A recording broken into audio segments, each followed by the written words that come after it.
Hello, my friends. It is I, Alphinius Goo. Alphinius Goo, I apologize. We are here in the studio with Camera Mendy. Behind the camera. Say hello, Camera Mendy. Hello. You are doing well. Yes, everyone was worried about you. You are doing well. No one was worried about me. Well, we were. I'm doing great this morning. Good. Thank you very much. Good. There is no odor in the studio, which is wonderful.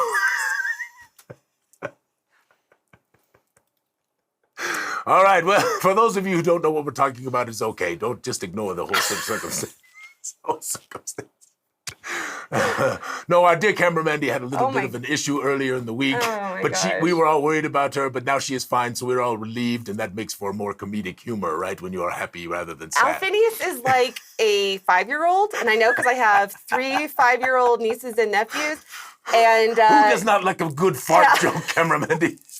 Everyone likes a good fart joke. Yeah. So... Anyway, the gas is out, right, so we are good. Oh, my goodness. I apologize. I hate my life. Should we restart? Here's the deal. Is that Alphinius paid for 2 days of me laying at home watching Bridgerton. So I did indeed. I was pleased to do so. I'm glad you're okay, my dear. You know, Thank we love you. you dearly. And let's introduce our awesome studio. Yes, okay. Fortunately for Stacy also, there is no odor. So hello, Stacy. Say hello. Hello. So we're excited to talk to Stacy today, and we're going to do that a little bit. She has some wonderful things to tell us about game mastering and her wonderful server that she has and all the things that are going on in her place. But first, what are we doing, Camera Mandy? First, we are going to go through announcements. Oh, yes. Okay. So, barring some crazy, absolutely nutty, unforeseen circumstance, Magicka and the Witch's Wrath digitals will drop on Monday. Indeed, it is happening. There was a couple more things that we wanted to adjust and a couple more things we wanted to change and a few more edits that we had to make, which is why we're a little late. But we are pretty damn confident now that Magicka and Witch's Wrath will drop on Monday. So we are very excited to bring that to you. And also, some of you saw that the chapter 5, right, the spawn of Zyanthuus is being... I have that image. Oh, yes, you want to bring that up? There's a spawn of Zyanthuus is being laid out right now. That is chapter 5. So I am very excited. We have been stretching chapter 4 we've been playing it for over a year now. And it's good because there's lots of good role-playing opportunities. That's one thing about these stories, I will say, is that you can make them as short or as long as you need them to be based on just various ways that your players play. So well, for me, the chapter 1, right, which is where the Hanatas kind of learn themselves, right, and find out about them and all of that kind of stuff. And Stacy's played this, so if you want to shift over to it, right, because Stacy can even talk about this, right, because Carnival, right, Stacy, we have all these wonderful players that are running around the Carnival, and they are being able to, I'm looking over at her right now, so they're able to, kind of interact with all the different people, yes? Yes, and it's a great way to learn the character and the world itself, yes. And all those gooey additions that those characters get from the very beginning. So I really love this one for new players and older ones as well. Yeah, no, it's magnificent. It's magnificent. And so we, for us, we love role playing, right? And so this is one of the sort of the things that you get with Gooey Cube stuff is because we really are not just sort of combat focused or sort of just more puzzle focused. We really want to bring the whole gamut, right? So that role playing thing is important. And of course, chapter 4 has a much reduced number of individuals, right, Camera Mandy? But you get to interact with them. You get to really get to know them. And in particular, we're trying for that because there's a wonderful story arc that is within that house that I think is magnificent. Yes? Yeah, I'm excited. Don't spoil anything because we're literally at the very end of figuring out where this is going. So I will say like Dreadmist Curse has been my favorite that we've played so far. Wow. So I'm really looking forward to the next one as as a continuation of it because I know that it's coming to an end and I'm like, but things are not resolved and I don't think they're going to be resolved. So I'm kind of wondering what the cliffhanger is that we're going to be left off on. And then hopefully by the time when we get there, chapter 5 will be available so that way... you will get it before anyone, and your father, my dear friend Larry, is game mastering, right? And this is really his first foray into doing a game master. He's played for many years, almost as long as I have, Yeah, well, he started playing, I think, because he wanted to spend time with you. Yeah, he wanted to hang out, right? So my dad's like a vet. So he's like tattooed up, and he's like the biggest redneck you'll ever meet. But he wanted to spend time. But he with wears an apron and bakes cookies. Yes, so exactly. let's be clear. It is a dichotomy. Yes. Yes. A conundrum. Oh, and I will mention, now that we're talking about my dad, that my mom found the fart jokes hysterical. So I know there's an audience for them. Anyway. I thought when Shane put up the GIF of the Goo and Alphinius and all of them. Oh, wearing the I have gas not mask. seen That this. that was pretty Oh my funny. gosh. Shane put that I'm up. scared. Okay. I have to go. Yeah, I had a little go into cackle. the Gooey I den. also got admonished by a couple of folks saying I was being mean to Camera Mendy. So do not think that we did not have a little discussion ahead of time about allowing the. I just want to say to those people, thank you. And she said she would never have agreed to it except for she was on drugs. Yes, I was. And on top of that, you were just so pleased with yourself. Like, he called me cackling like this. Like what he's currently doing. How was I going to say no? Listen, who does not love a good fart joke? Come on, Stacy, tell the truth. Who does not love a good fart joke? I love them, yes. I love Mandy more. I have to Thank you, stand up for her. Thank you, Stacy. Also, poor Stacy. This is her first time on the show. Hopefully you'll come join us for an episode that doesn't have so many... We're going to have fun in a minute. Yes. But let's get through these announcements. So that's what's going on. Yes. Now, also, I'm having a conversation with John on Sunday. I'm very excited to talk to him because the Dead and Fallow is now completed. Right? Yay. And Camera Mendy, we have to ask Keith. He couldn't join us today. He normally is on the stream, but he couldn't join us today. But we need to ask Keith about coming on the stream to talk about Legends, Lore, and Libations, which is also being laid out right now. So we have a lot of stuff that is coming here. And when we are done with these last couple of things, right, we got to get Adam and Kevin worked very, very hard along with AJ to give us the Glooming Doom. And when we are done with these, we only have Darkenhaven and the Gloomport left. And that is exciting. And not to forget, we also have special limited editions of each of the Cyclos as well. Yes, that's so right. that's with going to those be special awesome. covers, and those will all be signed, so those will be special, and those are coming.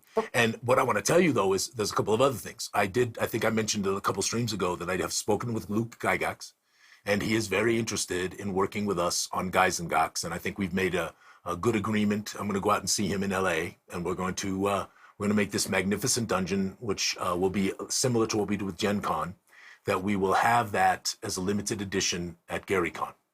And then for our friends who couldn't attend, we'll do the same kind of thing for about a month afterwards. And then the limited edition will go away, and it'll be a different version going forward. But I also have spoken with some folks at Gen Con, and it looks like we're going to do a sequel to GenzaCon. So we're working on that.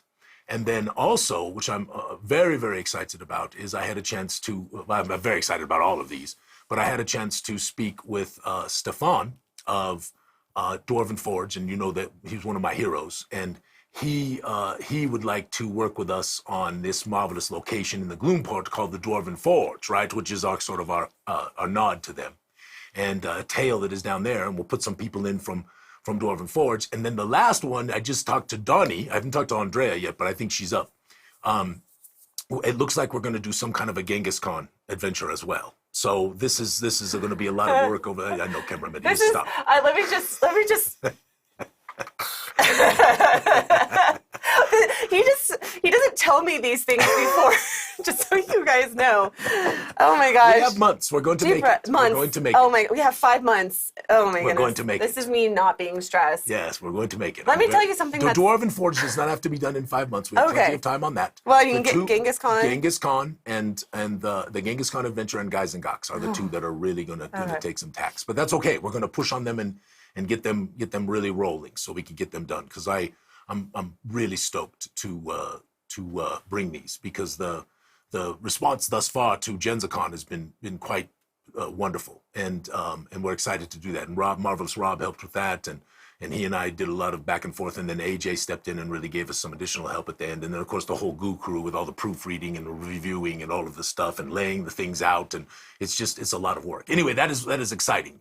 The other thing is, I think next week we're going to show you a preview of the new website and how it's going to work and all of that kind of stuff. It'll either be next week or the week after. I think it'll have to be week after. I think we have Egg coming on. Is Egg coming next week? Yeah. Oh, marvelous. We have Egg coming I had next to week. check the calendar, Egg but Embry, yeah, yes. we'll definitely fit that in because the new website is going to be absolutely marvelous, and we It are is. excited to share it with you. So And it'll have wonderful things like this is where we're working on a community store, and we're working on this how we're going to showcase all of Harry's minis and really show those, and it's really coming together nicely, and I think y'all are going to love that thing. So anyway, I think that's just about it. Am I missing anything else? yes, well, I have an announcement. Announce Camera Monday. I'm going to cut over here. So today is Cute hat, by the way. Thank you. This is the official announcement of our cosplay competition for the next 2 weeks.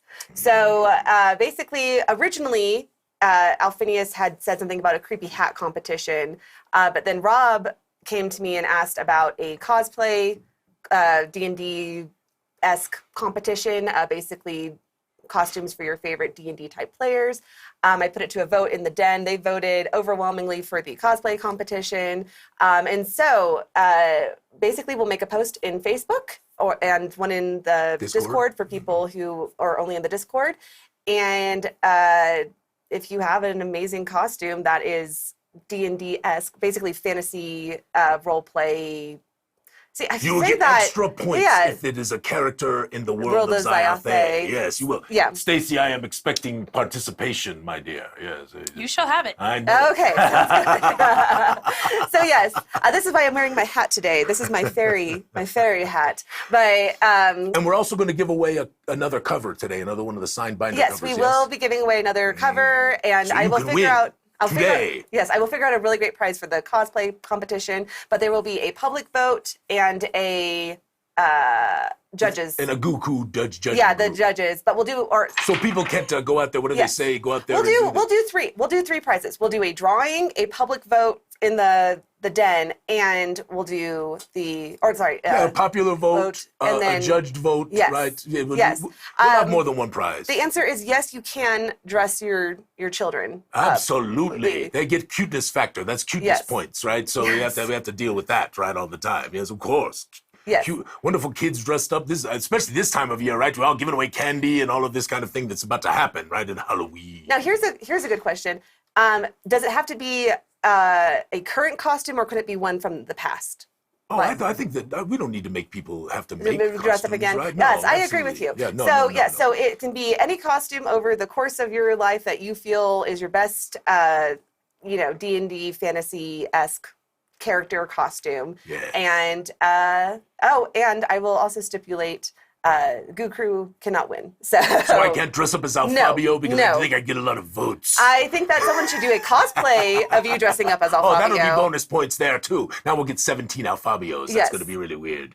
Yes. Okay. Anyway, so that is, we will just start thinking about it. We'll put the post up next week, and you guys can start submitting, and then we'll do our drawing on Halloween and judging right after that. And Genghis Khan is coming up, and they just announced their opening of badge sales and all of that kind of stuff. So make sure you're checking that out. If you're coming to Denver in February, that's really going to be a fun time. We have lots of gooey people coming there. It's going to be a whole lot of fun. And Casey, for those of you who are interested, Casey is looking for game masters. Basically, we're going to primarily just do 2 conventions a year where we do a lot of game mastering. We're going to do it at Gen Con, and we're going to do it at Genghis Con. So we don't burn out our game masters, and we do provide stipends and badges and all of this kind of stuff as part of this thing. So if you are if you're up for doing a little playing with some people for Gooey Cube, we would welcome you if you're a good game master. If you don't got game, don't sign up, right? Yes. Back to the costume contest. If you don't got game, watch all my videos. Yes, exactly. Licha-chan would like you to announce the winners as Alphobio. Well, maybe. You still got that pink wig? Yeah, I do. I have them all perfectly preserved. But I had that. You know how long it took to get that pink out of my beard? It was like 3 days. You know, it's that this light I don't see a problem with this. Of pinkness. Yeah. It's all good. They were spraying it on my face, and they sprayed it in my eye. It was awful. Oh my goodness. Okay. So a couple other announcements. We have a group that's going to be streaming Menace in the Mist coming up here. They are called Dice of Ages. Dice of Ages. Yeah. And so if you are interested in seeing that game being played, They're starting next week on Sunday, streaming this. And I believe they're trying to do it as a one-shot. I think so, but they might do it as a two-parter. I sent some messages back and forth. Yeah. We'll see, but they'll have to modify it if they're trying to do it as a one-shot. But it's exciting that they're going to do Menace because it's the first time anybody's played that out in the public, so to speak. So we're excited to see that happen. Yes, and then I just have like a few little social media things. First off, I want to talk about Inktober. Yes, Amanda's been pulling stuff. Magnificent. And I meant to pull it, but I have had a rough week. So I'm sorry, Amanda, I didn't pull all the beautiful red wall stuff that you posted yesterday.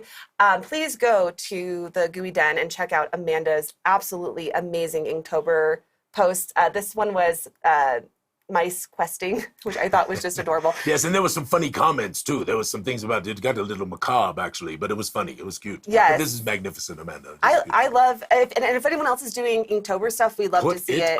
Yeah, we really appreciate people putting their art out there in our group, and I think it adds something really special. No, listen, I'm gonna tell you, I say this a lot, and Stacy, you know this, right? The Den is a place of creativity, right? It is a place of, and there's so many people who put up inspirational things, yes? You included. Yeah? Yes. Yeah, it's a great place to share art, whether we found it or made it. Yes. And just interact with it.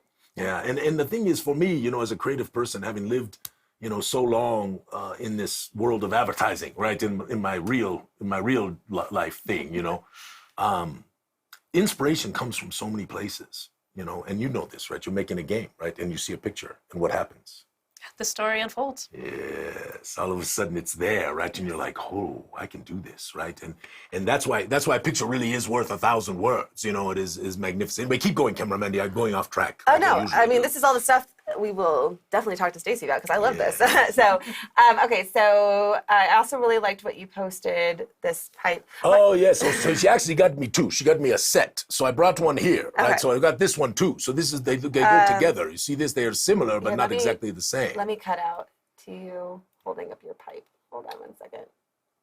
Holding up your pipe. I'm already there. There you go. There you are. Oh yes, there. Okay, Look, much bigger. This one now. Yeah. I know. So I also, because camera Mendy is thinking it is okay for me sometimes to have a pipe in the morning. So I had to get something. This is again one of those things that I never actually agreed to, but well, I won't if you don't want to. He's so delighted about it. This is a magnificent blend. It is called Centennial.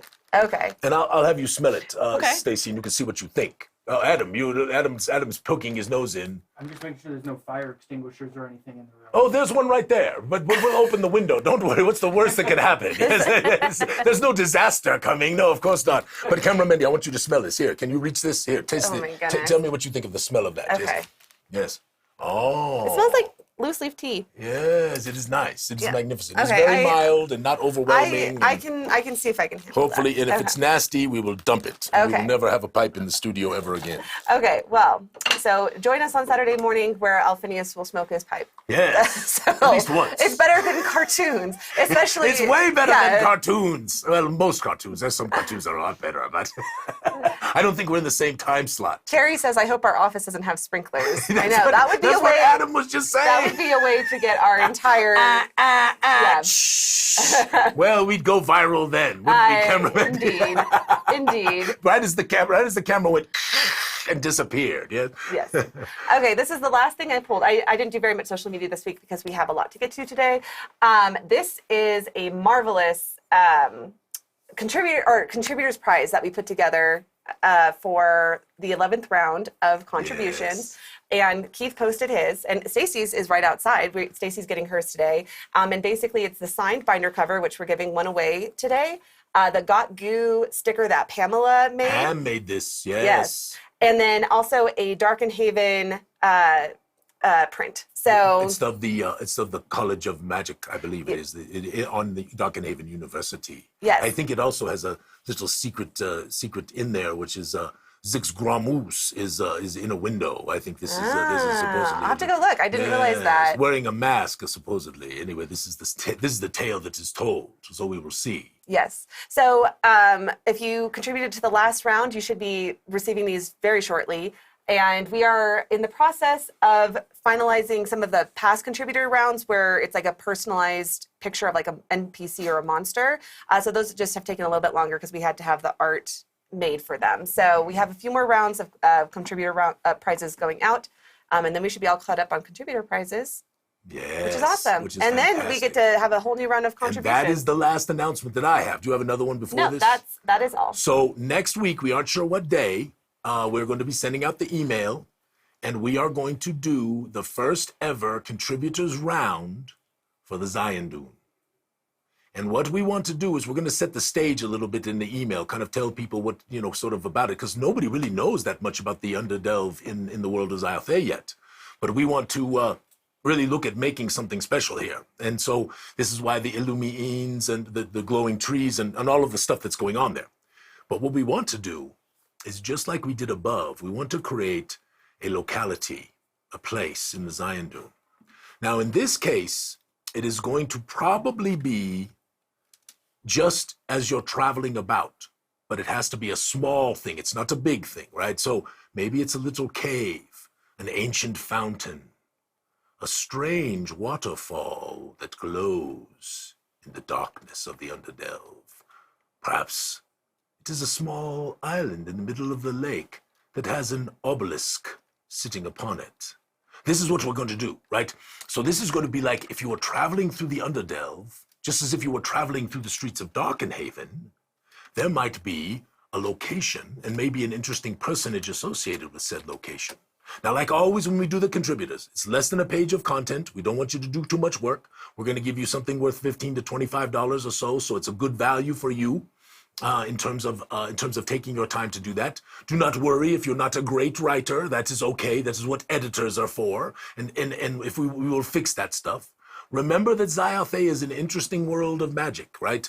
The magic is definitely powerful and it is definitely there, but there are not portals and teleporting shops and all of this kind of stuff because the high magics were messed with, right? Which we're going to talk about when we do the book club here in just a moment, right? So the high magics created a lot of problems. And so if there is a portal, it's often quite dangerous, right? So this is the idea. It is not really super high magic, right? It is sort of messed up magic, right? That's kind of the idea behind it.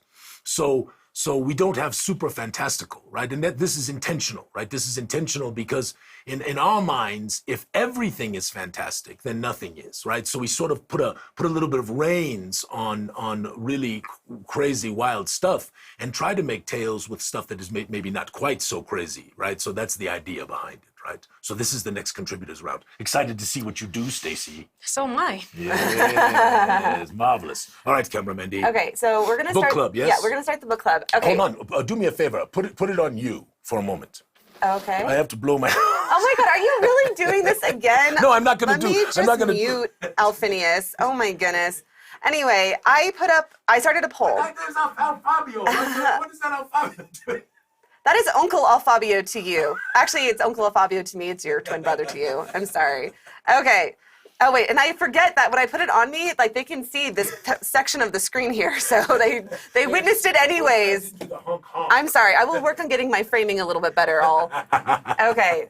Anyway, okay. So we're gonna start book club, and before we do begin, I read the section, and I actually talked to Adam because he plays a lot of magic users, whereas I play a lot of frontline fighters.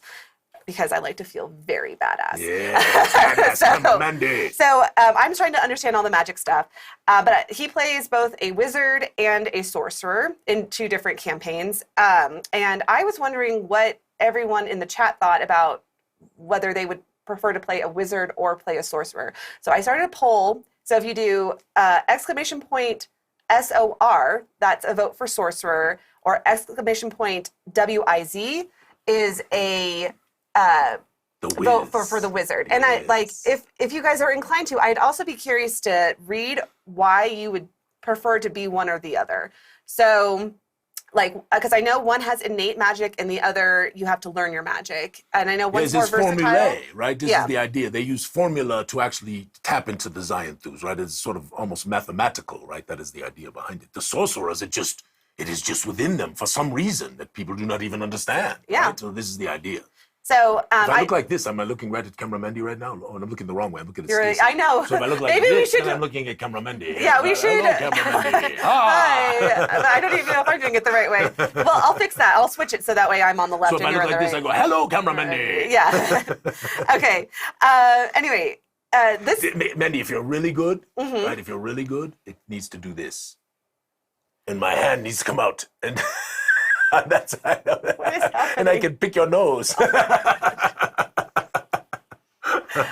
is a great start to book club. It was all the drinking, and then Stacy apparently has brought beer with her, so we're gonna have a sip of beer while we do our discussion with her. In fact, Ken, I think you should open a can. Yeah, serve us up. Yes, open a can. Yeah, or we have two. Ken in the Yes, studio yes, too. yes, yes. We have like Ken and Adam here. This is like the most full house we've had in like a long time. Yes, and thank God Ken was here because Adam was trying to put up the picture of Darkenhaven all by himself, and he it was kind of a struggle, right? And Ken stepped in, and just put it up there, right? Magnificent. Give them all a hand. Yes, thank you. Applause. Ken and Adam, marvelous, marvelous.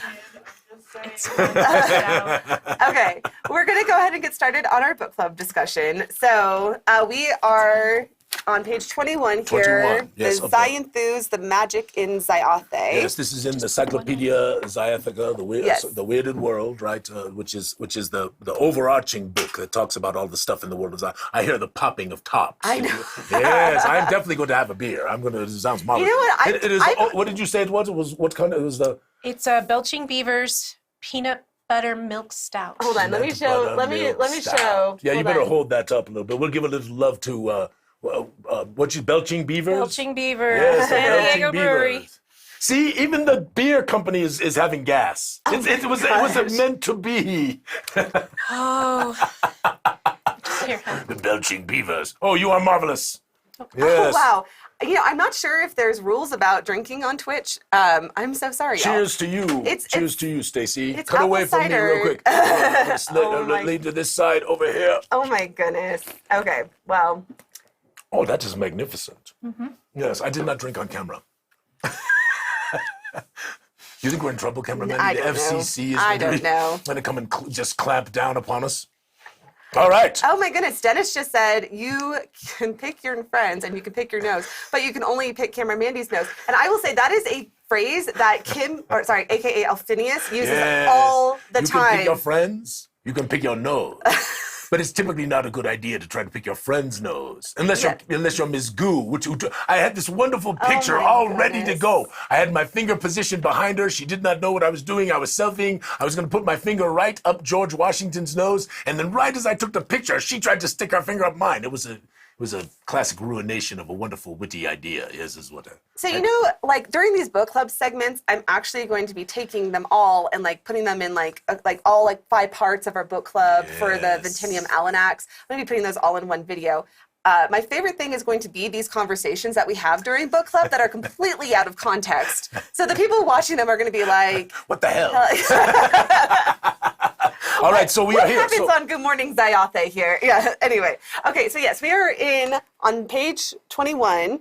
yes, and 21 has the little overview on it, right? It says the Zyanthuus magic in Zyathé. The magic of Zyathé is named the Zyanthuus, which is also called the Everflow. It is the Zyanthuus that keeps the Eterniverse whirling in the void space, makes each of the planar realms possible, and causes all matter in the Sulion system, including the life world, to exist. The tapping of the Zyanthuus is what makes all magic feasible. The Zyanthuus was the inception of all that Avova made. It was the first of his creations after he spoke the way of all things, which is the unbreakable law that made possible all that was formed thereafter. The energy of the Zyanthuus flows through every particle of the Eterniverse and infuses all the planes that make up the realms of the gods. Nothing can exist without it. It is also slowly destroying the entirety of creation. Yes, that is magnificent. Yes. So in this section, this is where we sort of give an overview. Now, of course, Magica is just about to drop, right? And Magica goes so much more deeply into all of this that is contained within here. But it is important to understand as we ponder, as you look through the book, right? First talks about the castes of magic. There are 8 of them because we follow the the fifth edition sort of SRD, right? Because it's part of the game. Now there may be a time in our future where a few more casts come to be. We will see as time progresses and the world goes forward here in the real world as well as the world of Zyathé. But right now there are the 8 casts, right? Oh, thank you, cameraman. And they are right there. Yes, you actually, if you want to show this, you can do that. So you can read about each one of them. They are not dissimilar to the 5th edition materials, right? And in the world, in fact, I'll take this off. I don't need these right now. They make you all blurry, or they make me blurry. I did during this week on my deathbed of farts. No. The farting bed of death. I did try and Someone find needs to submit that magic item, the farting bed of death. No, the problem. Anyway, I did try and figure out new glasses for you. I did try and find some new glasses. Oh, I did not find anything good though. We so will figure out if something. anybody has like really cool wizard glasses that Alphinius Goo could use, like the best I could do are like those half moon spectacles. I saw some of those, but I was not able to find any that I really. They'll felt need to be suited magnifying too. We have to figure that out, you know. So anyway, I'm just throwing that out there. So Camera Mendy, this is the thing here, right? So, Yes. So the Zyanthuus used to have 12 levels, right? This is what we call in the game. Levels. Oh no, the 13th level was only for Aviva. There is a 13th level, right? If you want to call it that, right? This is the way of all things, right? There's only one spell, right? And some originally thought when Zyanthuus literally destroyed the world and broke magic and all of that stuff with this terrible thing, that he actually was trying to cast the way of all things. And indeed, that is what he was trying to cast. That's what he believed he was trying to cast. But in reality, it was a very powerful 12th level spell called the Unmaking. But this had been disguised from him, so he did not know, right? And so this is the whole tension that we have created with the magic of the Zyanthuus, right? Is that there were 12 levels that were accessible by the gods and by those in the mortal realms who have the capabilities to do so, right?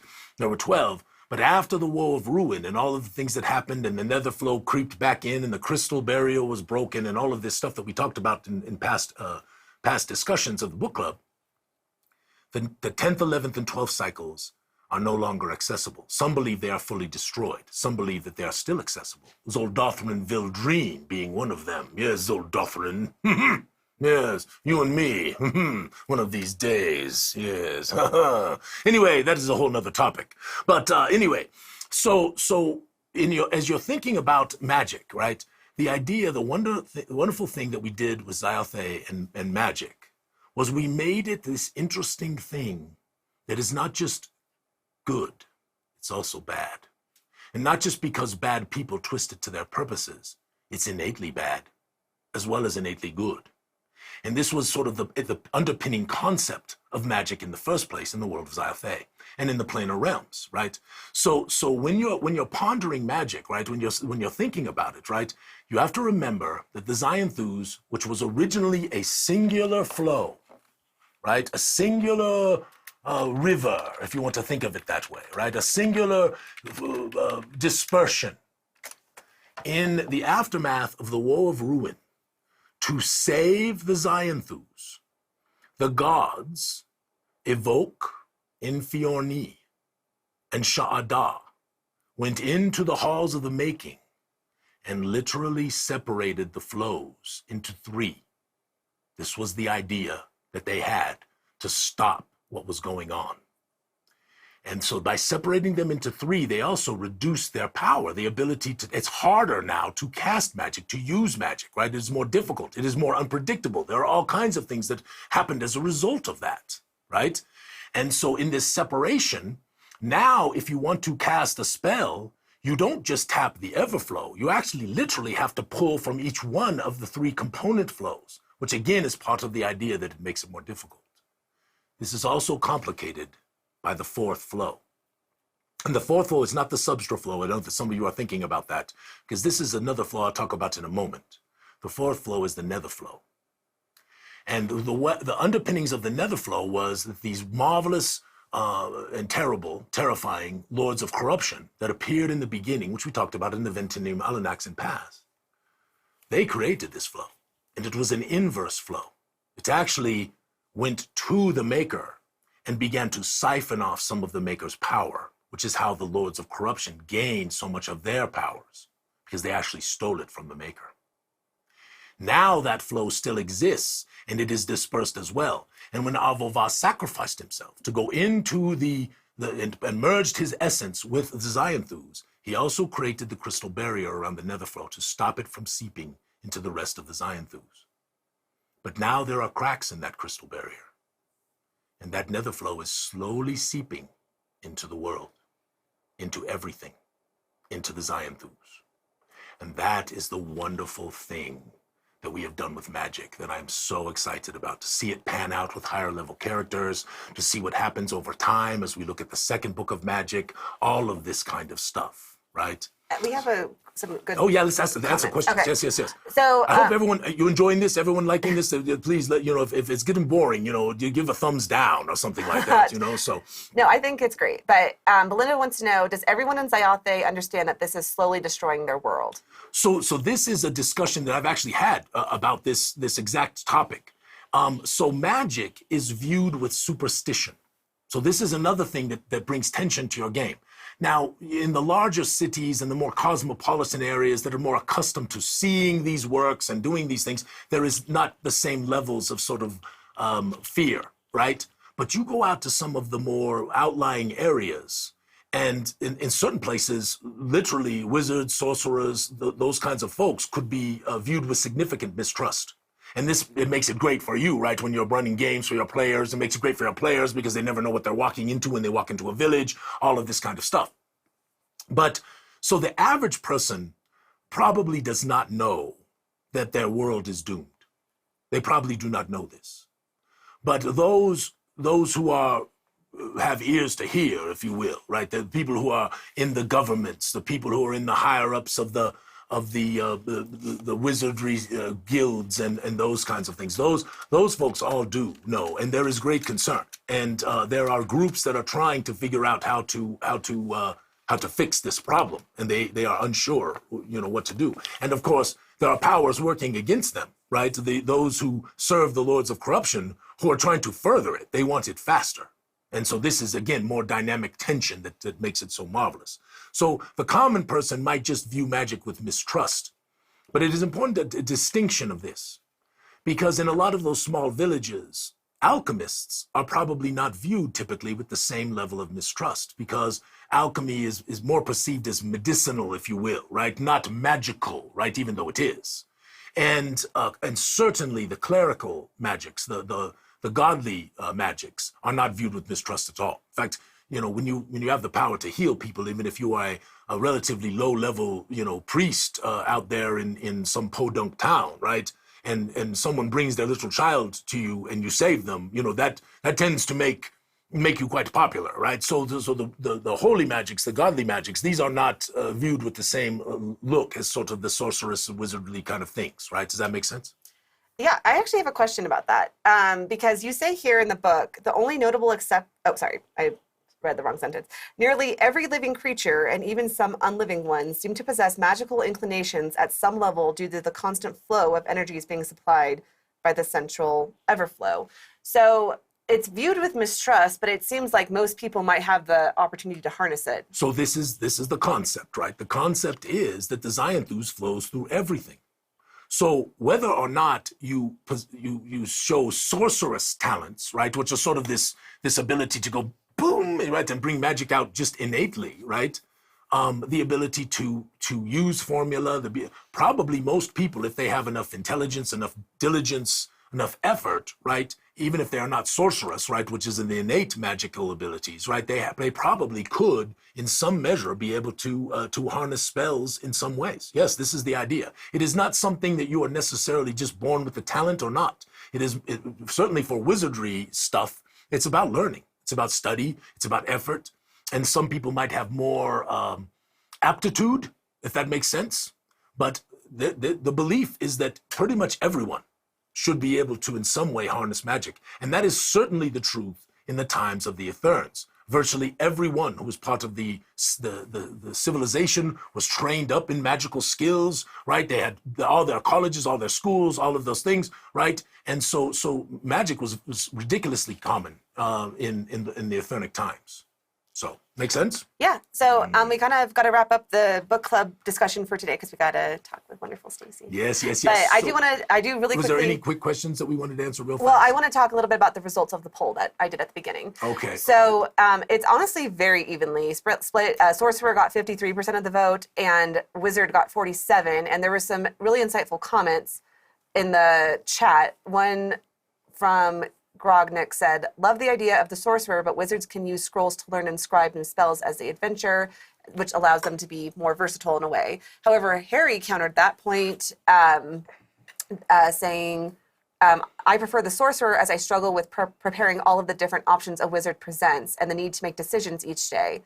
And like that was something Adam definitely struggled with. Was our GM had never run. He was a very experienced GM, but he had never run a wizard before, and so he kept giving Adam spell books. And then Adam was like, "I have too many spells at this point. I cannot. It's almost overwhelming how many options I have." Oh, Adam's here. Do you want to say something about that? I mean, if you're gonna talk about You can that, come. You can come speak into the microphone. Too many. Yeah. Oh, there's one right there. Oh yeah, I'll turn that one on. Okay, Adam's going to speak into the microphone. don't drop it. Oh, Did drop it. Okay. No, I was just gonna say that. I don't know that. was- I don't know. I'm getting your audio. Okay. Here, come speak into my microphone. I was gonna say it is a lot, but at the same time, I liked having the flexibility. But it was overwhelming trying to figure out, like, all right, I have 57 different spells. Where am I going here?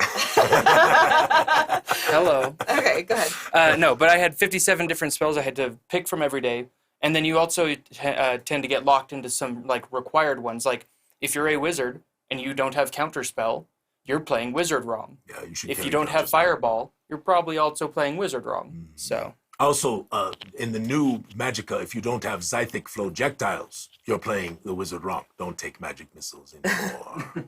Never again. Yes. Anyway, no, that is the truth, right?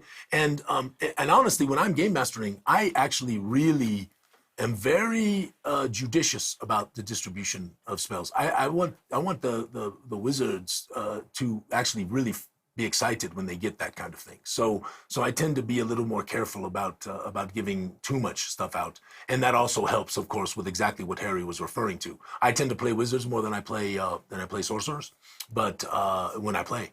But I think honestly I prefer the wizards for exactly the reason Adam's saying is there's a little more versatility and flexibility, but it is kind of a pain in the butt. So that is just the truth, right? So I would say it's fun to figure out the dynamics of the spells, but when you have 500 spells to pick from, it's yes, overwhelming. yes. He says you got 500 spells to pick from. Yeah, It could Alpha, be a little you're crazy. talking off camera, Adam. That's like okay. as if we could. I got this. Don't worry about it. I Okay. got Anyway, And I was just gonna say, having them slowly bled into your spell book is nice because then you then you learn them right. You gain right. That's exactly as you let them dole them out more judiciously, right? And also that's another thing. Just a real quick GM tip, and then we're going to talk to Stacy. So you know, if you just give out crap all the time, right? First of all, it tends to make it a lot tougher on you as a game master to run sort of balanced games. Stacy and I could even discuss this a little bit, right? It's nice to be generous with your players, and you want to be generous with your players. But ponder as you're doling out stuff, right? Who's not getting things, who is getting things, right? You know, sort of how do you balance that a little bit? How do you maybe put together something where they have to get this, and then get this, and then get this, and then get this to put something together to make something really special?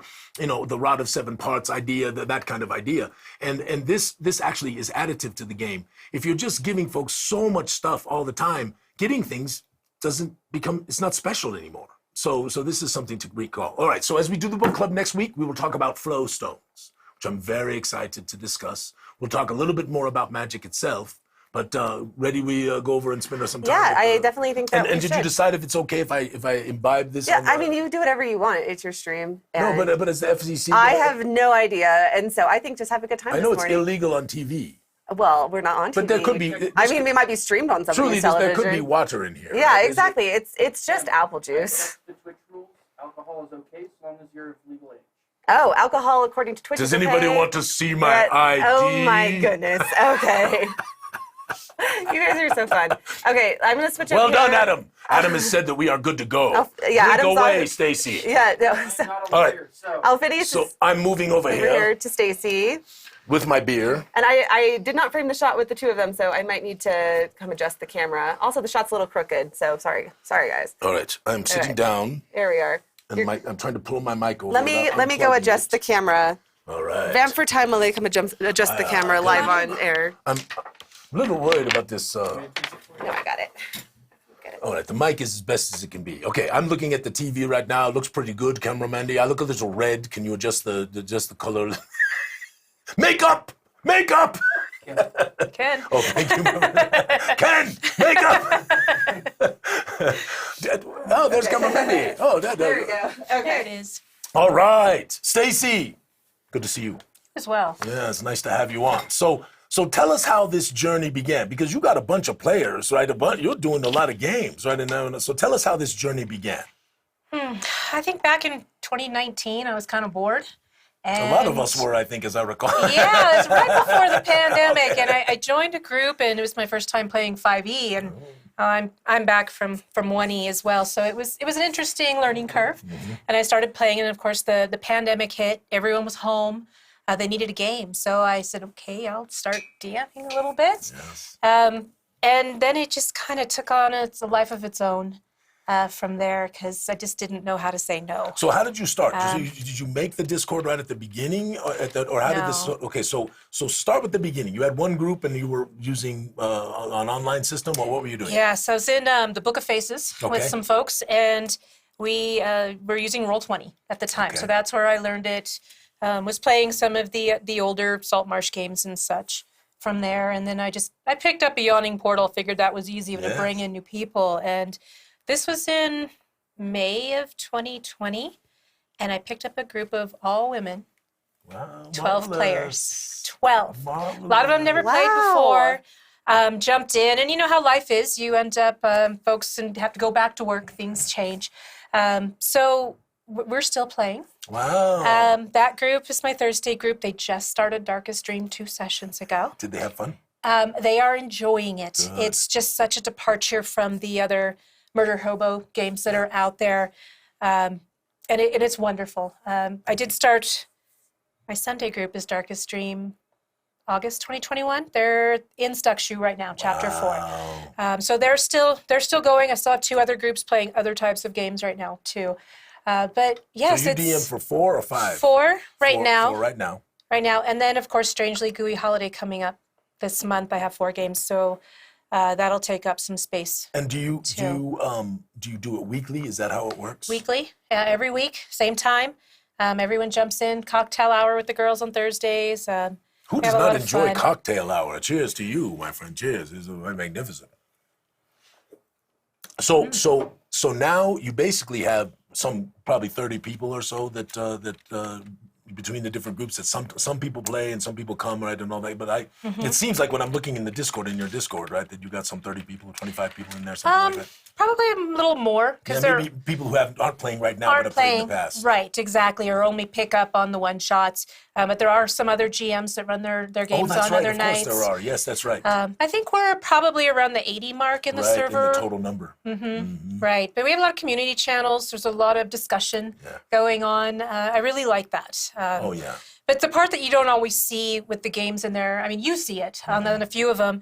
I mean, we show the game recaps, but there's private chats where everyone talks during the week. Right. We have an in-character channel where they can shop or talk about the mystery in there. So, and then there's lore too. So we put that in there, and it doesn't spoil it for any other group. So there Right, is because the quite a private bit. channels let that only those people see it. Correct. Exactly. Exactly. Tori is wondering what the age range is for players/participants. 13 is the minimum age for Discord. So that would be it. And yes, we do have players of that age as well. And you don't you run more PG-13 games. Oh, right? yeah, You don't absolutely. really go carry it beyond that very much, right? Correct. Yeah. No. That would be way too awkward for me. And what about like skill level? Like because you said that some players had never even played before. I've never played. I do run newbie classes, even Roll20 101 to learn the functions. But I think that I prefer that type of a player anyway, because they're more into the role play. you're talking through your actions. You're not doing, Right. what is that? Role play versus role play, you Role call play it. versus role play, that's right. And the new players, they just tell me what they want to do. And that's great. And then if you need to push a button, okay, I'll tell you what to do. But no, it's very newbie friendly. Even my Strangely Gooey is set up that way as well, to get some new players involved. Yeah, well, it's magnificent, right? Because and I didn't know about the first group being 12 women. That is magnificent, Yeah. right? Because the game, right, when I was growing up, it was all dudes, right? And it was all nerdy dudes, right? So so you didn't tell anybody about it because you got beat up at school. And a lot of us got beat up at school anyway, right? Because we were true. nerds. But what was good news for me was I kind of got beat up a lot until I got to be 13, right? And then at 13, I began to grow, right? I just sort of grew, right? And then by the time I was 16, I was pretty big, right? And even though I was kind of still very much nerdy, right? Still very much nerdy. I went and played football, right? And I did pretty good, right? It was, I ended up not doing it because of, I preferred my summers to not be sitting in sweltering heat with all these pads all over you and all this stuff. So I preferred to not do that. But that changed my dynamic. But one thing I find with people, this new sort of thing that's going on is how wonderfully inclusive and the gaming community is, right? And talk a little bit about that. So if you want to, just sort of what we've seen, because you are a marvelous game master. We got so many good compliments from you, with the last time you game mastered for us. So it is wonderful. So That was a great time. It's the first time I played at a table in 20 years or more. Quite a bit of time.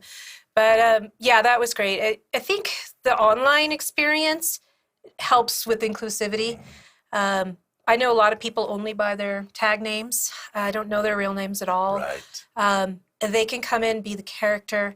I've done some charity games as well for Trevor Project, bringing in trans youth and doing custom games. Wonderful. That was like part of the reason why I picked up Darkest Dream, for the first time, because I thought this is the perfect game for starting out new players, especially for inclusivity. And Well, it Yeah, makes it it's- so easy because all the pre-generated characters that have stories tied into the background. I know that was my first game I ever played, and it was such an easy introduction into the world, not having to roll my own character. And now I enjoy rolling my own character. Yes. But Well, and one of my goals in the creating of the characters in the Darkest Dream, right? People who look a little bit can see why I made the Hanatas, right? They can, if you open your eyes a little bit, you can see the Hanatas are magnificent, and they are also all of us, right? They're all of us. They are. And the understanding that any of us can be subjected to maybe not kind thoughts by others or things that can happen. And for me to sort of take that, which is a little tropey, and I don't disagree, it's a little tropey, but to take that and have these marvelous people who, if we make it to chapter 7, and I think we will, who are sort of shunned in the world, maybe in some ways save the world, is going to be magnificent, right? So we'll see when we get to chapter 7. I see what cannot wait. happens. agreed. Yeah, it's a great story, and they really enjoy it. They get connected to the characters. And even just, Roll20 is different than the box set, because the box set's insane. When you open it, you touch everything inside of it. But even in Roll20, all of those handouts, I do a crazy prep with it, but they can at least see who's talking to who, and then come back in during the week, and it's chronological. And I've actually started prepping my other non-Gooey Cube games the same way. That's marvelous. And I get upset when they don't have all the pictures and the art and everything that I need to just really make it come to life. And I think that's what everyone really likes about these games. They're even, I need to get that smoking leaf list from you. Oh yeah, Wolfen's weed and all of that. Snoggleloffin's leaf and winter red and there's I got to do that. I'll do that. We'll figure that out. We'll figure that out. Yeah, the one group I have in chapter 4 uses it as currency in trade. That's great. Myron the Ugly Troll, you took some of that for passage. So I think I'm maybe more into the smoking leaf a little more than everyone else. It's good. because It's wonderful. Okay, I right? will say this about the smoking leaf. Yeah. There's a lot of it, for sure. There's a lot of types, and there's a lot of, there's also a lot of NPCs that enjoy. They do. So you wrote it so that way you can use it as like, hey, let's be friends here. And so we just traded all for information. And like you said, and by the way, Corey posted in the chat Discord link. Stacy is going to be running some really cool Strangely Gooey holiday sessions coming up here. And she's welcoming people from our community to come join if you would like to play. And so definitely check that out if you're interested in playing Strangely Gooey. And that's a really fun adventure, you know. And Rob, you know, I had a lot of the artwork done and stuff like that, and I had some good ideas, but I didn't have time, you know. And I went to Rob and I said, "Hey, Rob, you want to take this one on?" You know, because he'd been pushing. He wanted to do something, you know. He wanted to do some writing, and I said, "You want to take this on?" And he just did a magnificent job with it, and really. Well, you've read it now, so you know, right? So, and some of the things in there were my creation, but some of the things were totally out of the blue, right? The elves are 3. I don't want to give away too much stuff, but what happens at the end and all that kind of stuff, that was Rob, and it really gave a climax, right? It was magnificent, you know. So. Yeah, it's great. I'm really looking forward to running it, and it's, you know, I don't have kids at home or anything, so I have holiday games, and I do that every year. Yeah. Sometimes Labor Days and a few things, but yeah, this one I think will be great for new players. I've got it converted in Roll20, so it's an easy learning on both sides, and I look forward to playing with some of the people, you know, from Gen Con again, and having them jump on and at least play. Well, we're almost going to Genghis, yes. February is coming around the corner. You know, we're going to go see all our friends there, you know. So. I have my badge in my room. Yeah, no, it's exciting. And we have rooms, right, Camera Mendy? We have one, right? I still need to book those. Oh my God. But also on a similar note. 25 miles away. No, it's going to be fine. I'll book them. Hashtag Stacy with a capital S is how you get entered to win the binder cover. And hashtag Stacy, S-T-A-C-Y. Yes, with a capital S. And with a capital S. Yeah, so hey, Broken Hoodie, capital S. Sorry. Capital S, yes. T-A-C-Y. T-A-C-Y being not capital. Okay. Anyway, tell me a little bit more about your experience GMing at the conventions. I'm so curious about how you run games for these groups and how you make it engaging for Well, you them. said it was the first time at the table in a long time. Yeah. I think 90s, maybe early 2000s. Wow. At a table. I better run a game, let you come hang out a little bit. I was still running like 2nd edition through that time, you know.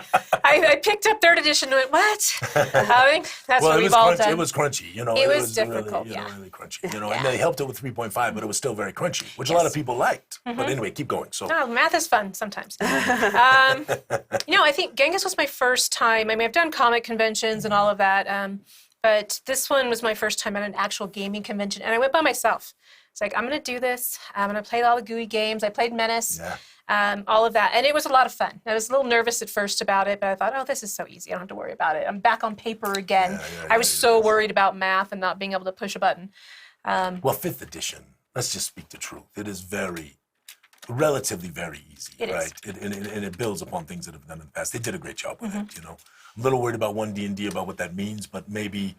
what they're saying sounds good right now, so hopefully, you know, we keep on that good track, right? So yeah, it's, you know what my favorite part about this 1D&D is that everyone who got into it for 5e and it was easy now gets to be like us with our table rules of what we like, what we don't, and they understand what we're getting at when we're like, oh no, cover should be 50% damage because of splash. I don't know. But that's just something that I'm looking forward to with that, is just so everyone else could say, well, in the olden days. Yes, back in the day. In the days, yeah. And I mean, Gen Con was an amazing opportunity. Thank you for that. No, thank you. I mean, like I said, we got people saying you did a great job, and I got great feedback. In fact, virtually to a T, all our game masters, we got wonderful feedback and wonderful, that, you know, exceeds, you know, excellence and goods, you know, lots of those, and then only very few of the other ones. So that was wonderful, you know, and more and more people, you know, what you said is right? See, the old days, right, when things weren't quite so corporate, maybe, right? Yeah. We'd get these marvelous books, and they had handouts in them, right? And they'd have 10, 15, 20 ink drawings, and, you know, certainly culminated probably in Expedition to the Barrier Peaks, if you remember that one, right? Yes. So that had all the color, right? Color was new. It was like, oh my goodness, you know.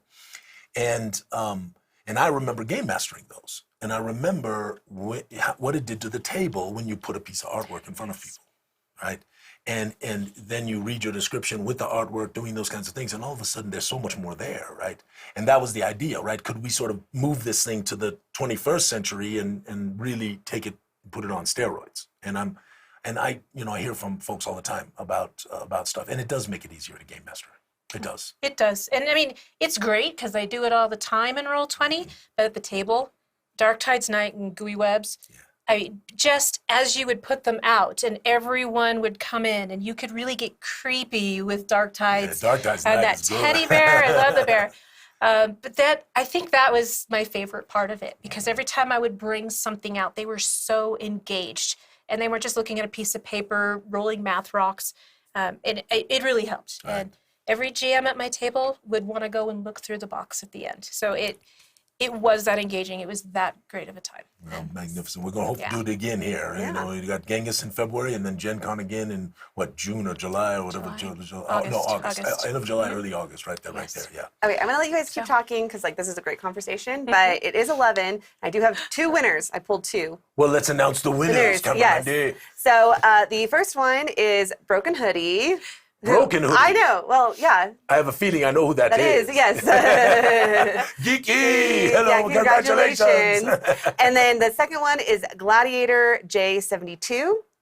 Congratulations. that I don't is. actually know who that is. So, Oh, Gladiator, what is something 72? 2. So if you have not filled out, Congratulations. if you have not filled out the gooeycube.com/prizes form, please do that so we can send you your binder cover and I will. Let me make sure everybody knows, right? If you have not done this, and by the way, if you haven't followed us, click that little follow on Twitch for us. If you haven't done that, that'd be wonderful. But if we did this thing for prizes, because we give away a lot of stuff.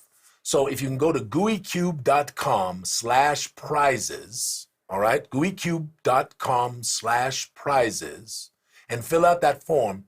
That makes it much easier for us to be able to fulfill the prize giveaways because we have had people who won 3 or 4 or 5 different times, right? And then what happens is somebody wins and then they leave the Twitch channel before we get their information. Then we have to track them down. And of course they have a handle that doesn't have their name. And so we don't really know who they are. And so some folks haven't even gotten prizes every once in a while because of this circumstance. And then finally 6 months later, somebody writes to us and says, hey, I never got my prize. And so we're like, we don't have your address. gooeycube.com/prizes. Please help us out. Yes, congratulations to both of you. And if you guys want to stick around, we'll let these two just keep chatting for a little bit. Just for a little bit, and then Yeah. we'll go, but we won't go too much longer because I don't want to keep Stacy either. So we want to do that. But so Stacy, I want to ask another question. I want to go back to the Discord. So tell me about playing online versus playing at the table. What do you think? What are your opinions? Because I'm a big table guy. You know this, right? Yes, I yes. love the table, right? But there are many. I mean, online has many advantages. So go ahead. You just tell me what you think. I think just easier. I mean, of course, for the pandemic, when I really started doing online, that was just the only way of doing it. But I do remember what it was like getting people to come to the table, and you're 8 hours on a Saturday, and whose spouse didn't like this, snacks, people couldn't make it. I don't know. I think online, it does help with that because you can show up looking like whatever, just plug in and play. But I think one of the big challenges, though, is, of course, you don't have that physical appearance of knowing when someone's going to speak or some of those boo gotcha moments. It's a little harder to get. It is those a little things down. harder. That's true. So I mean, definitely the amount of art and handouts has been key to visualizing all that and moving around the map, gets them a little more engaged in it. But it is a different animal. You have to enjoy playing in that space, and you got to have the right GM that knows how to present it. Well, it's no question. It's growing. I mean, it looks to me with one D&D that Hasbro's making a pretty big commitment to it, right? They're gonna. In fact, my guess is you're gonna be able to buy characters, virtual, using buy virtual characters, buy virtual monsters, those kinds of things. I imagine that's probably their strategy going forward. I hope they at least give a good basic set that isn't too expensive that people can just do. I probably will never go all that way. You know what I'm saying? I just I love miniatures and I love the table and all that stuff. And I'm old, right? Really old. Yes. Like I said, Dunny, right? Back. He apparently there's a word called boof. Oh my gosh, are you know we about going this down this boof, path? right? So when I was Oh a my kid, gosh. boof was, guessing.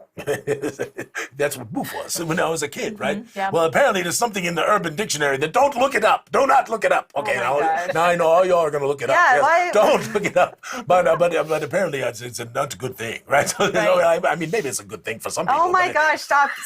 I have a question, Stacy. Yes. Do you play with cameras on or just audio? Off, just audio. Okay. Audio through Discord and the visuals on Roll20. Yeah. Yeah. So is- people don't have to worry about having No. their faces, right? All that No, kind of stuff. not at all. Yeah. do people do they get into the role play even with just the audio? Are they able to like? I know at the table it's easier to kind of have side conversations with like the character sitting next to you. Are people able to still get that same feeling from just talking over the internet? Yes, you do get those bumps of overlap sometimes because you don't get that cue someone's going to speak, but there is the chat in there. You can whisper and do it private back and forth to each other. There's different ways of typing that out. So when something's going on here, they can type out what they're doing in the chat and keep the game moving. But I think it really depends on the game itself, how much role play you're going to have. Yeah, definitely Gooey. Lots of role play. Okay. Awesome. So in the scheme of things, would you say that it does make it easier because you don't have to drive, you don't have to. Yeah. Is that true? I think so. I don't have the work copy machine to cheat out everything, make extra copies anymore. right. Yeah, I think so. I think it does make it easier. And this platform, too, is a little easier for me because I have a PDF of Strangely Gooey Holiday and Chapter 4. So I have to go and screenshot and pop stuff in. It's it's fine, but at least you can do that with independent content, your own content, Right. and you're not beholden to whatever they're selling on this side or that. So I don't know. I think I'll stick with it. I've made a lot of really good friends in this stream. Yeah. I mean, on Gen Con, I had 3 girls with me, all from a different game in my weeks. Wow. So they came out and stayed, played some games, That's awesome. had a good time, and I think that's my community. Is you make friends and you stay friends. Well, this is the thing that I never really imagined. I mean, I figured that we could with our stuff because I think our stuff is pretty good, right? I wouldn't keep going if I didn't, but I never imagined how many really good friends I'm really making, and it is and good people, really kind people, considerate people. Again, I was reading this morning on the Book of Faces about a friend who is in our group who said that somebody was being really mean to that person on Facebook and blah, blah, all that kind of stuff. And I am so astounded that we just don't face that Right. with our friends. And now we won't tolerate it, right? But we don't really have to. I mean, our moderator's probably got the easiest job in the history of moderation. It's true. All of the moderation alerts I get are always just because Yeah. the discussion has gone on in terms of, I have a question from the chat. Oh, wait, I think Corey answered it. But someone was wondering what time zone is listed for the games. And Corey said it should reflect your time zone. So, It should when you look at it, but it's usually game time is 7 p.m. Central for just the general server time. Right. A little earlier for Strangely Gooey because it's going to be a one-shot. They're going to be, I think, at 4 or 5. I don't know. It's in there. It's a lot to do. In Time one zones shot. are hard. Oh, yes. Always remember, Pacific is 3 hours behind Eastern.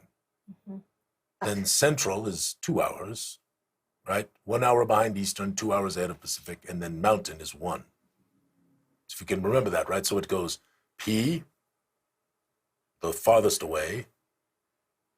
I know you all know this. I'm like, we're gonna write it going down. to a lesson. Anyway, you know what I'm saying. It's something like that. I'm dying over I'm here. getting drunk. Let right me now. ask you something, Stacy. Yeah. Do you enjoy playing, or do you specifically GM, or would you enjoy coming and actually playing a game?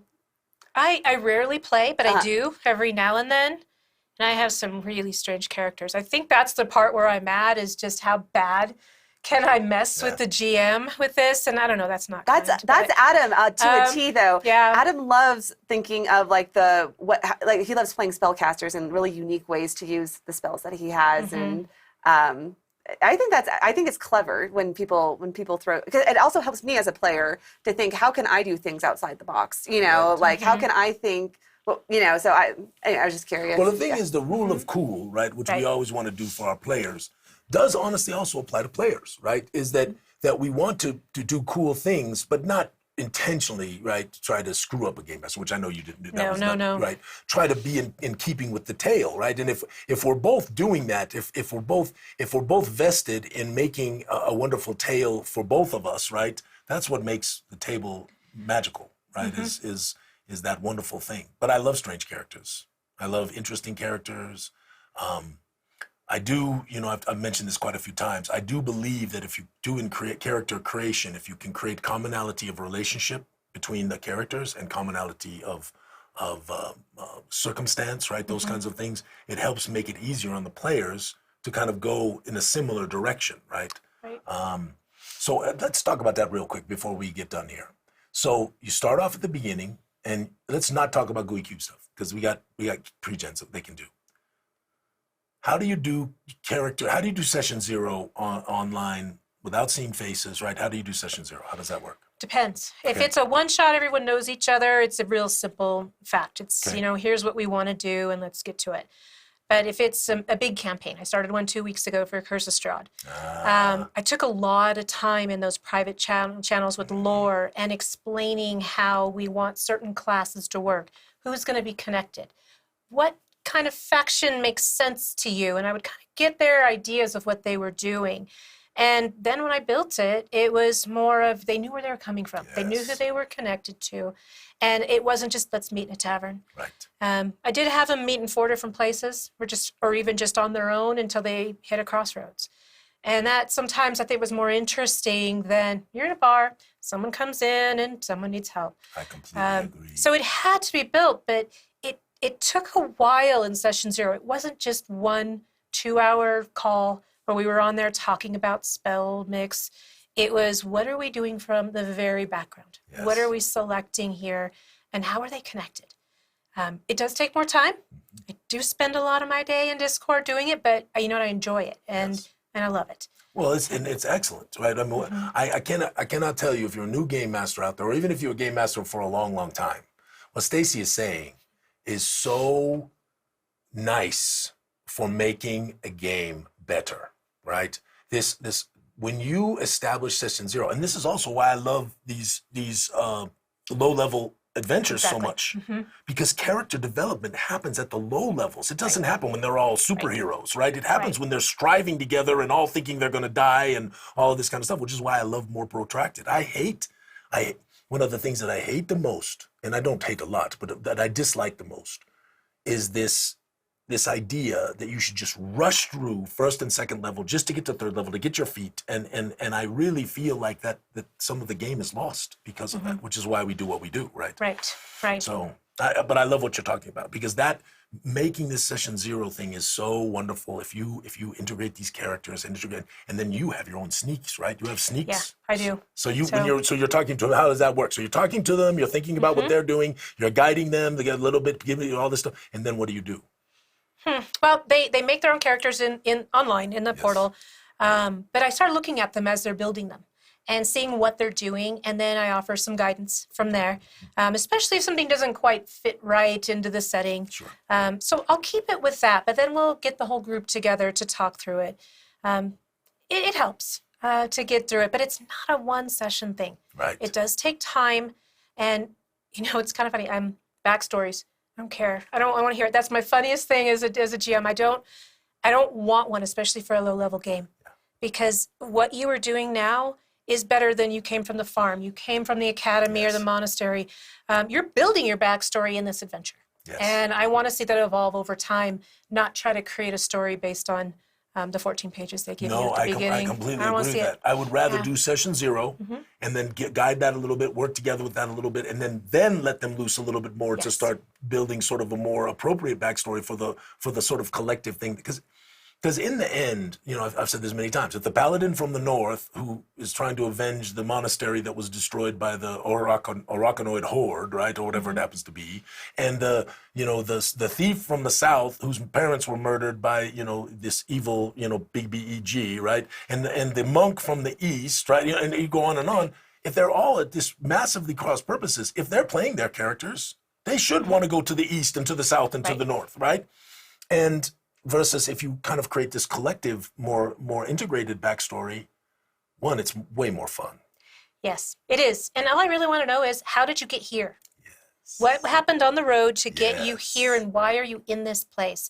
And then I'll connect the story from there with them. But I don't want to look at those, and I think that's a strange way of looking at it. No, I think it's right. I really, in my heart of hearts, heart of hearts. I mean, as a player, I can say that there was a game that we were playing where 3 of the players all had really interconnected backstories, and then 1 player did not. And then that player had a really hard time fitting into the game because, like, as we were role playing, it's like, well, you're the outsider in the situation, and there was less trust there. We were trying to incorporate them, but their backstory was so off in the middle of nowhere that it was like, why would I even trust this person to travel with them?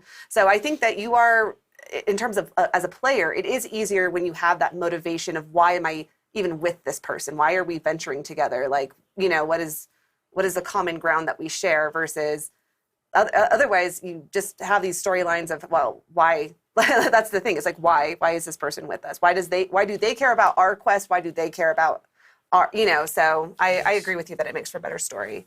All right, my friends, I think it is time. But Stacy, you're marvelous. Yeah, thank you so much for for joining staying with us. Ken, thank you for helping us with the hanging of the thing. Adam, excellent, thank you. And I guess Camera Mandy, you're clear and free of the flatulence. So we are all. I'm burping because of the beer. So well, it's belching beaver. It's belching beaver. I'm almost done with this thing. Anyway, thank you. You're marvelous. We appreciate having you. It was wonderful to hang out today and do this little chat. And maybe we'll do it again, another time, see what happens. And Stacy, do you want to come back? I promise that the week that you do come back, it won't be so heavy on the fart jokes. I'm close. Okay. No worries. Oh no, I will do fart jokes that week just for the fun of it. Okay. Anyway. Do you know your dad? Your dad in one of my games had a. I know, Bart Flaticus. Bart Flaticus. He's playing that character in another campaign that I'm in. And yes. Bart Flaticus. Yes. It is a paladin steed that. Yeah, anyway. Well, he called it, this was a long time ago. Yeah. This is when they did second edition things, this is Anyway, so we thank you very much, my friends. Thank you, Stacy. We appreciate you very, very much. Thank you, Stacy. And we wish you all a wonderful rest of your Saturday. Next week, we got Egg Embry coming on, the famed journalist. I need to look at the calendar because I'm not so sure. Next week, we may have Egg Embry on or we may not. Who the heck knows? I'm not sure which week we scheduled him for, but he's coming up. So. Much love to you all. Congratulations on winning. We're going to do some more fun stuff next week. Magica drops on Monday. Come hell or high water. So does Witch's Wrath. And then we're getting close on Chapter 5. Thank you all, my friends. All right, have a great day. Stacy, may all your adventures Be sticky. Ha ha!